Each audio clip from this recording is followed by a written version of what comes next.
So good.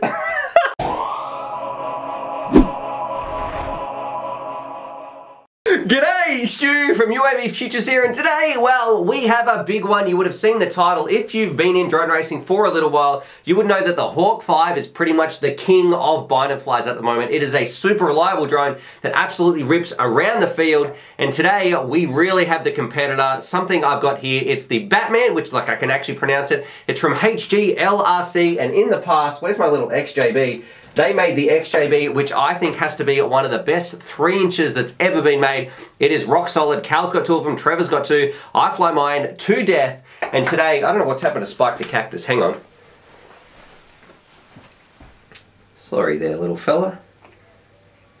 God, he was a bit sleepy. And today, what we're checking out, this is the Batman, their 5-inch version, and it is absolutely filthy because I've been flying this thing so much. Get set to get stunned, because finally, we've got a bind and fly that absolutely kicks ass. It is rock solid, so much fun. The tune on here is fantastic, and this is the direction our hobby is going. Bind and flies that are as good as the ones you can build at home and build yourself. Now, of course, look, I've got 2 versions here because I'm really trying to put together like a super special prize pack for my patrons a bit later in the month, but that is going to be going out to some of you. You'll find a video more about that a little bit later on in the month. But what we're going to do, this is the part 1 of the Batman. Get set, we're going to go through the text and specs, we'll put it on the bench, and if you want to watch part 2, that's the fun stuff. We take it out, rip it around, have some fun with it, and let me tell you, this thing is an absolute rocket ship. So, without further ado, let's stick it on the bench and find out why this is such an amazing bind and fly craft. Definitely made for those people who want to get into the hobby, that just want something that works, that's reliable, and on top of everything, flies. It actually feels like the simulator, let me tell you that. I've been flying a lot of packs to it,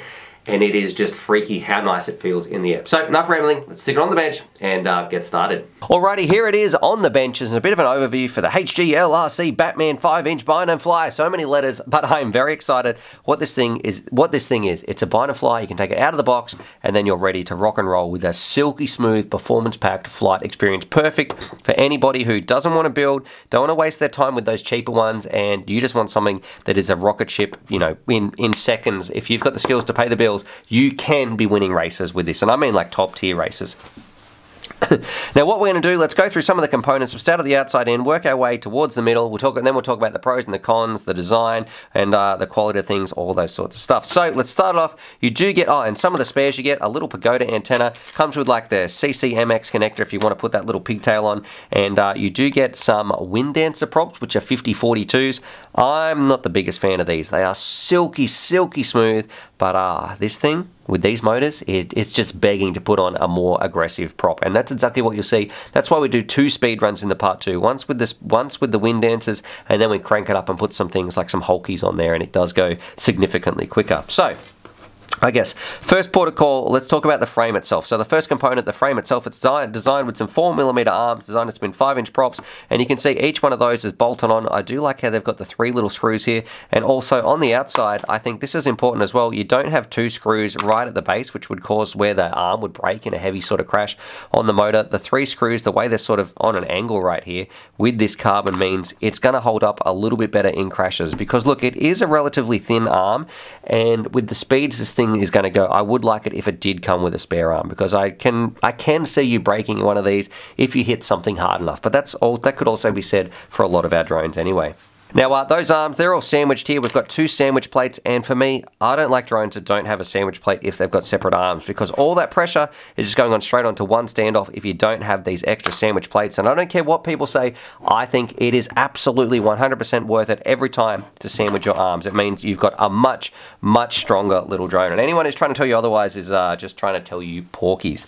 Now, on the outside here, what we've got the flame motors. They're 2306 and 2450 kV motors. So they absolutely scream a really good mix, because I should say this thing can take a 5S, a 4S, and apparently even a 6S. So some absolutely crazy voltages. And let me tell you, the tune is amazing, whether you're flying on 4 or 5S. I was very, very impressed just how easy it was to switch between the two. And these motors, they perform flawlessly. Now, there's no ESCs on the arms whatsoever. It's very similar to the Hawk 5 because we've got all our components in the middle. So we've got our ESC on the bottom. Now, get set for this, right? These ESCs, they are 60 amps. Can you believe that? So it's BioHeli 32, a 60 amp ESC, which is ridiculous. That is absolutely insane. So good luck trying to blow those. I really love it because that's what's going to let it go 6S. On top of that, that's where we've got our Betaflight OSD, F4 flight controller, all the sort of standard sort of goods. And then we've got our VTX, which uses the, not the smart audio, but the immersion RC. Essentially, you can also change your VTX channels through your radio.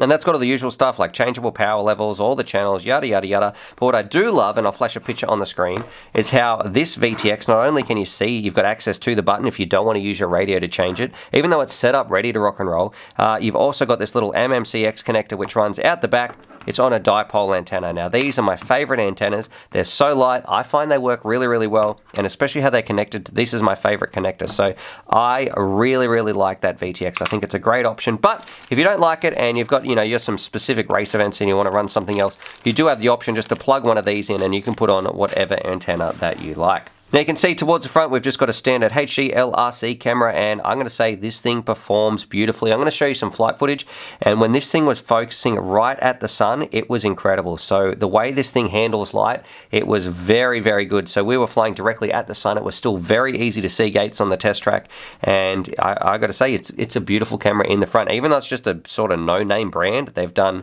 some amazing stuff with it as well. And then on the back there's no LEDs or anything like that. You do have a little sticky pad, but one part to notice is you do have this big cap right here. So I feel I'm a big fan of the cap. It is super clean video, but it is a little bit loose. So you are going to need to do a little bit of a mod because I can see that thing breaking off in time. What I will do, and it doesn't come with a receiver, but what I will do, I'll show you my version and sort of how that's come together and what I ended up doing.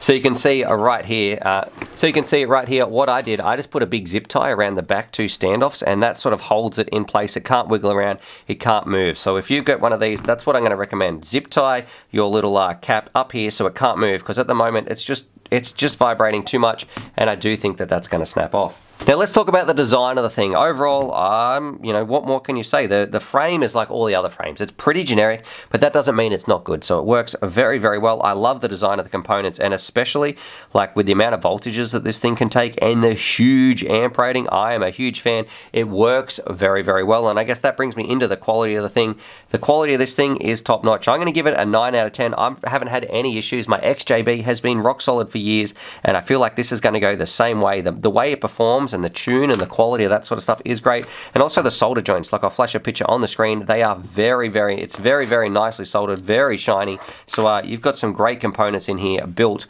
with some quality soldering as well. And that brings us on to the pros and the cons. So I guess for me, Pro, you've got a bind and fly, takes out of the box, it takes 4, 5, 6S batteries, it absolutely screams, and the tune is delicious. It really feels like you're flying the simulator. Great stuff in here. Some of the cons, well, it's pretty generic, it's nothing amazing in terms of revolutionary sort of design, but it just does it right, it does it well, and also it's $300. So look, that's for me, that's about the value sort of mark. So it's definitely not some of the cheaper ones. There's a lot cheaper drones out there. It's definitely not as expensive as some of the other ones. You can really trick your drone out and spend a lot of money, but for me, $300 is kind of what I'd be happy to pay. I would like it if it was a little bit cheaper, but when it comes to the performance that you see, I can actually see where that price point is coming in. But that's it on the bench. The real magic is going to come in the part 2, when you're going to see just how special this thing is, just how nice it is to fly around, and I've got to take my hat off to HGLRC. I am very, very impressed in the direction that they're heading and the quality of the drone that they're pumping out. Alrighty, so there it is. There's my part 1, my bench breakdown of the HGLRC Batman 5-inch. It's got some really cool components. I love the way it goes together. I love the motors, super clean build. It's not perfect in terms of, I would like the capacitor held a little bit better, because I think it is going to break off in that little part. A little bit better camera protection, but it's kind of the same as that Hawk 5. The weight I'm very, very happy with, and I love the connector that they put on. Finally, we've got a really good antenna on here. Well, I like these dipole antennas, but the way it goes in with those MMCX connectors, I'm a massive fan, and I just can't wait to show you the part 2. So that video, it should be linked down below. Go check that out now, but I'm telling you, for a 5-inch bind and fly version that's at a pretty good price, especially considering the performance you get, it is just next level. And those people who don't want to build, I can completely understand. If nowadays you just want a drone that works, you're sick of doing all that troubleshooting, this thing out of the box flies like a dream, like the simulator. So you guys are going to see that in the part 2, and I think HGLRC, they're definitely on a roll with their versions, because look, they smashed it out of the park with their little XJB, and now they've stepped it up to the 5-inch version. I think definitely they're a company to watch out for in 2018. So hopefully you guys enjoyed that. Definitely subscribe for more FPV related content, all that usual jazz we say. Go watch part 2, and as always, happy flying!